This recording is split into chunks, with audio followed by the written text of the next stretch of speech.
Hello viewers, welcome to AQ Military and Geopolitics.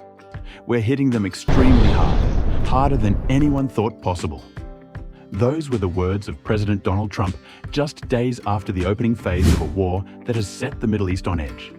He promised the American people that this campaign would be over in weeks. But as smoke rises over Tehran and the global economy begins to shake, a serious question is now being asked. Has the West walked into a major strategic trap? To understand how we got here, we need to look at the scale of the initial assault. In late February 2026, the United States and Israel launched a coordinated air campaign targeting Iran's leadership and military infrastructure. Within days, multiple high-value targets were reportedly hit. From a purely military perspective, it looked like a highly successful operation. On paper, the objective seemed clear: eliminate Iran's nuclear threat, weaken its missile capabilities, and force a major shift in power without deploying ground troops. But here's the problem. Tactical success does not always translate into strategic success. And that's where things begin to fall apart. The core issue lies in the assumption behind the strategy. The idea appears to be simple: remove the leadership, weaken the system, and the rest will collapse.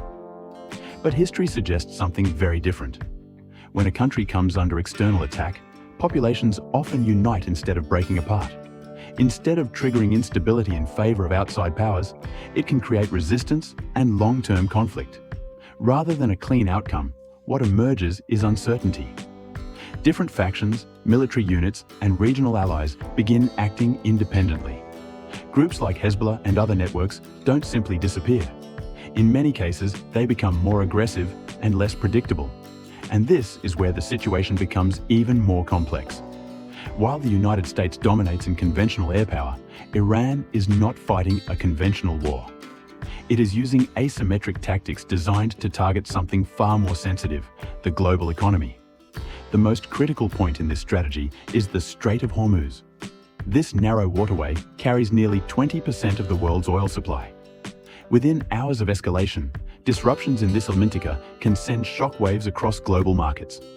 Iran does not need a large navy to create impact here. Mines, coastal missile systems, and drone swarms are enough to create uncertainty and risk for global shipping. Even partial disruption can push oil prices higher, affecting economies worldwide. And that's exactly what we begin to see. Energy markets react instantly. Prices rise. Supply chains feel pressure. For ordinary people, this translates into higher fuel costs, increased inflation, and economic uncertainty. But the impact doesn't stop in the West.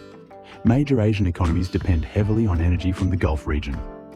Countries like Japan and South Korea rely on these routes for a significant portion of their energy needs. Any disruption here creates a ripple effect across global manufacturing and technology sectors. So now the question becomes unavoidable. Is this achieving the intended objective, or is it creating a wider crisis? Another key factor often overlooked is the role of global powers like China and Russia. While the United States focuses on military operations, these countries are expanding their influence in different ways. China, for example, offers alternative systems and economic support, helping countries reduce reliance on Western systems.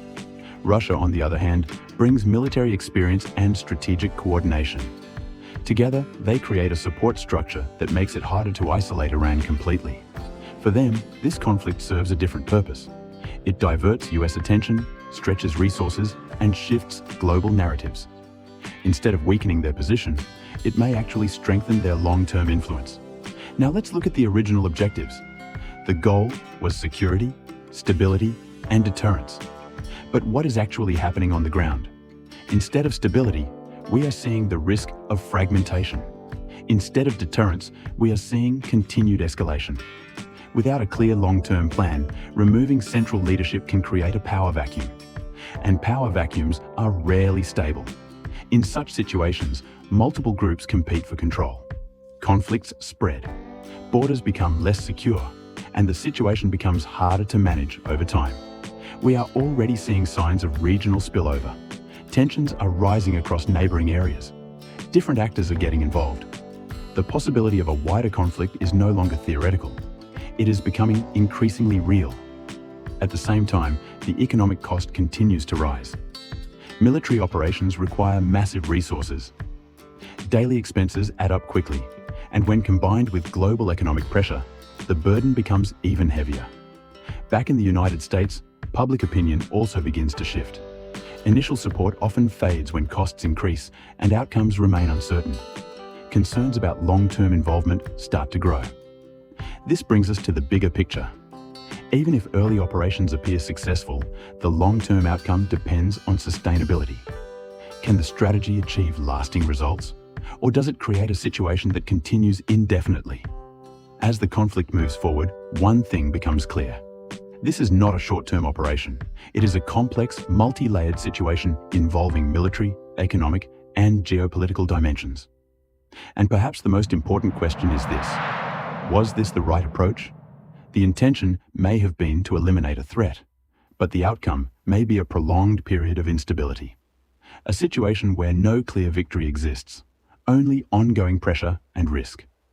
History often shows that wars are not defined by their opening moves, but by how they end. And right now, the ending of this conflict remains uncertain. The United States and Israel may have achieved initial military success, but the larger strategic picture is still unfolding, and it may take years to fully understand the consequences. Thank you for watching AQ Military and Geopolitics. If you found this analysis helpful, make sure to subscribe and stay tuned for more deep insights on global conflicts and defense strategies. See you in the next video.